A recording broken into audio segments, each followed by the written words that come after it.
Assalamualaikum warahmatullahi wabarakatuh. Kembali lagi bersama saya Aditya. Pada kesempatan kali ini, saya akan mempresentasikan video pembelajaran yaitu tentang wudhu. Maka dari itu, mari kita simak dan belajar bersama-sama. Semoga apa yang kita pelajari pada hari ini bisa bermanfaat untuk kita semua. Mari kita lanjutkan pembahasan kita pada pertemuan kali ini. Fokus pembahasan kita yaitu yang pertama tentang pengertian wudhu, ada dalil berwudhu, kemudian syarat wudhu, fardunya wudhu, sunnahnya wudhu, dan perkara yang membatalkan wudhu. Baiklah, mari kita lanjutkan fokus pembahasan kita pada kali ini. Baiklah, kita mulai dari yang pertama yaitu tentang pengertian wudhu. Secara bahasa, kata wudhu berasal dari bahasa Arab, yaitu al-wadho'ah, yang berarti an-nadhafah atau bebersih, atau maknanya kebersihan. Wudhu secara istilah syar'i yaitu aktivitas yang khusus yang diawali dengan niat atau aktivitas menggunakan air pada anggota badan khusus yang diawali dengan niat. Adapun dalilnya daripada wudhu sendiri yaitu mengutip dari ayat Al-Quran, Bismillahirrahmanirrahim, Ya ayyuhalladzina amanu idza kumtum ila sholati fahsilu wujuhakum wa aydiyakum ilal marafiki wamsahu biru'usikum wa arjulakum ilal ka'bain. Yang artinya, wahai orang-orang yang beriman, bila kalian hendak sholat, basuhlah wajah kalian dengan Basuhlah wajah kalian, tangan kalian hingga siku.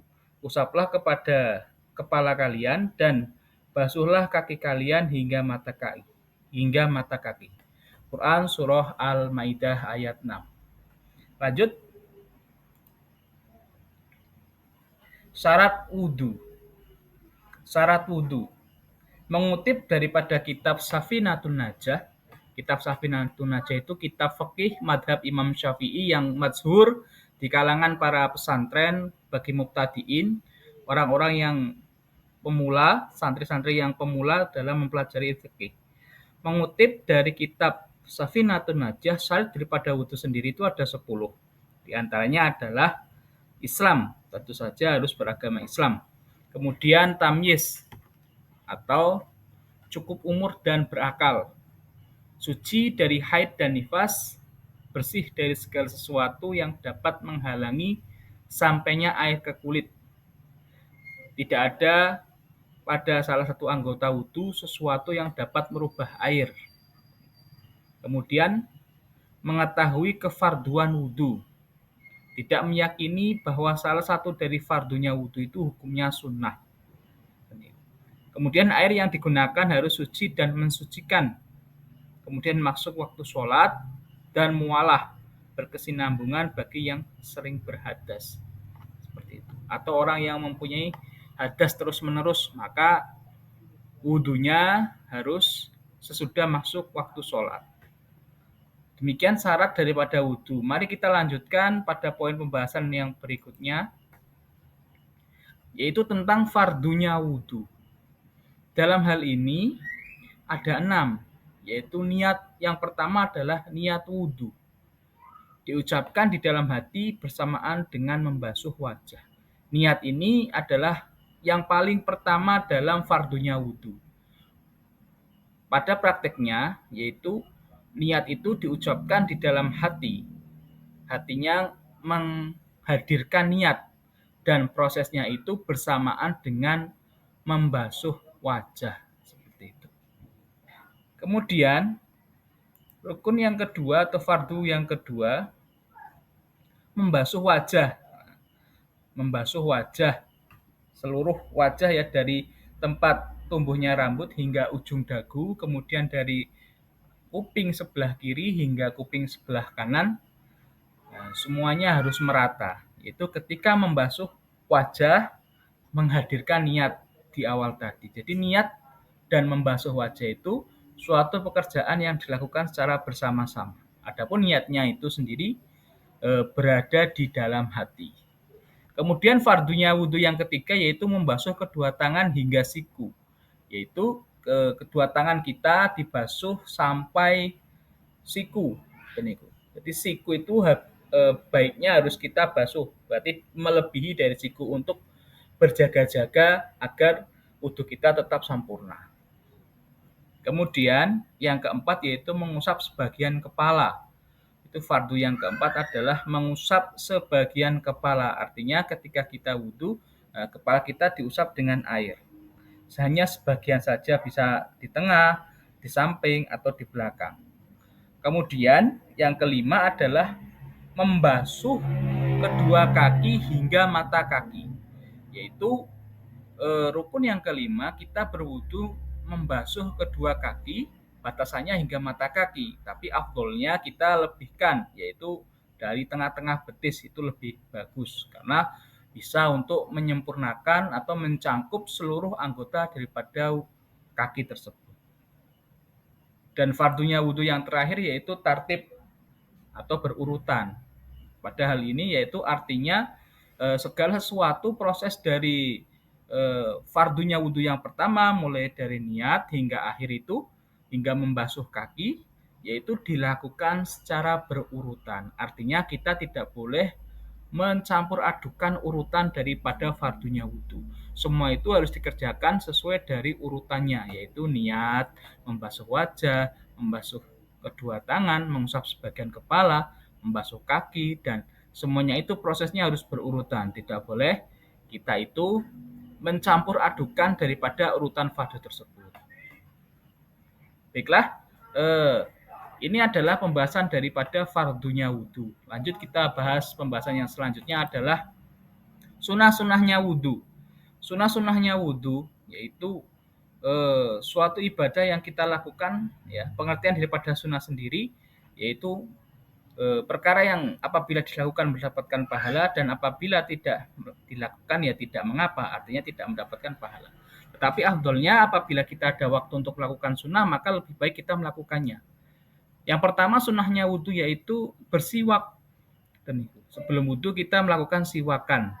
Siwak itu menggosok gigi. Bisa menggunakan kayu siwak ataupun menggunakan sikat gigi. Nah, itu sunnah. Kemudian mengucapkan bismillah di permulaan wudhu. Kemudian yang ketiga adalah membasuh kedua tangan hingga persendian tangan sebelum berwudhu. Menurut mayoritas ulama, membasuh kedua-keduanya sebanyak 3 kali ketika hendak berwudhu sebelum berkumur-kumur. 3 kali ya, kita basuh tangan kita. Kemudian berkumur-kumur 3 kali. Kemudian berkumur dan memasukkan air dan menggerakkannya di dalam mulut. Itu berkumur-kumur, airnya masuk ke dalam mulut, kita gerakkan air tersebut di dalam mulut kita sebelum kita buang kembali. Kemudian yang kelima adalah istinsak, dan istinsak 3 kali. Istinsak itu artinya kita nyesep banyu kepada hidung, ya.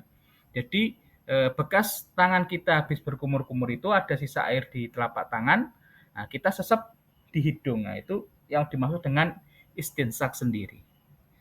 Kemudian yang keenam membersihkan sela-sela jari. Yang ketujuh mendahulukan yang kanan daripada yang kiri. Maksudnya anggota yang sebelah kanan kita dahulukan terlebih dahulu.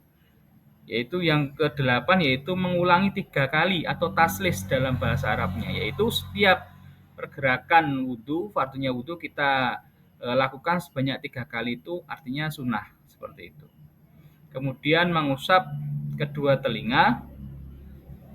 Dan kedua telinga menurut jumhur termasuk bagian dari kepala. Dan yang ke-10 membaca doa setelah wudhu.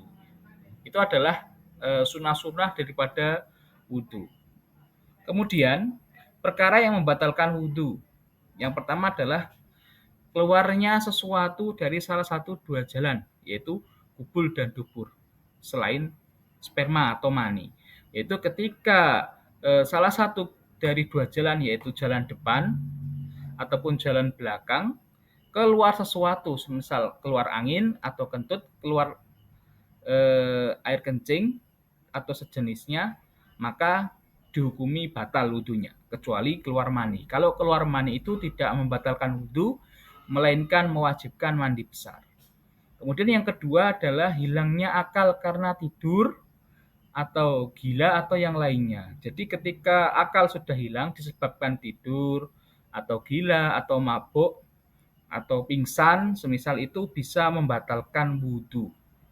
Kemudian yang ketiga adalah bersentuhan kulit seseorang laki-laki dengan seorang perempuan yang sama-sama telah besar, telah tumbuh besar dan bukan mahram dengan tanpa penghalang, yaitu menyentuh kulitnya laki-laki ataupun kulitnya perempuan yang sudah dewasa yang bukan mahram, bukan dari mahram sendiri adalah sesuatu yang haram untuk dinikahi, seperti halnya adik, orang tua kita, itu mahram kita. Maka dari itu ketika sudah menikah antara suami dan istri, kemudian menyentuh kulitnya, maka wudhunya batal. Jadi ketika bersentuhan dengan selain mahramnya, maka hukumnya batal wudhunya. Kemudian yang keempat adalah menyentuh kelamin atau lubang dubur dengan menggunakan bagian dalam telapak tangan atau bagian dalam jari jemari. Yaitu maksudnya adalah ketika kita menyentuh kelamin, baik kelamin ataupun dubur, maka wudhu kita menjadi batal.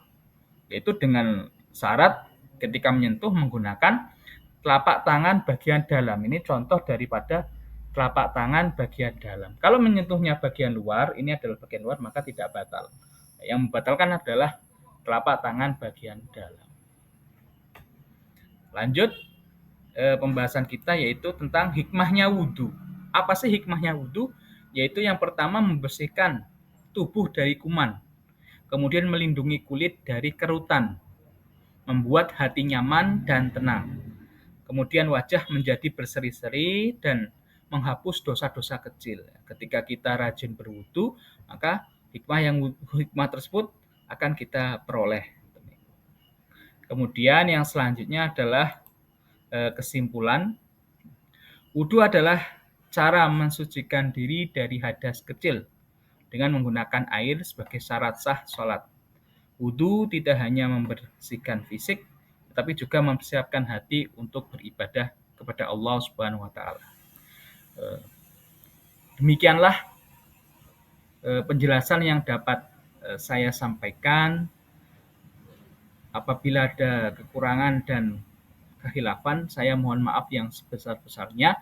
Semoga apa yang saya jelaskan bisa bermanfaat untuk teman-teman sekalian dan menjadi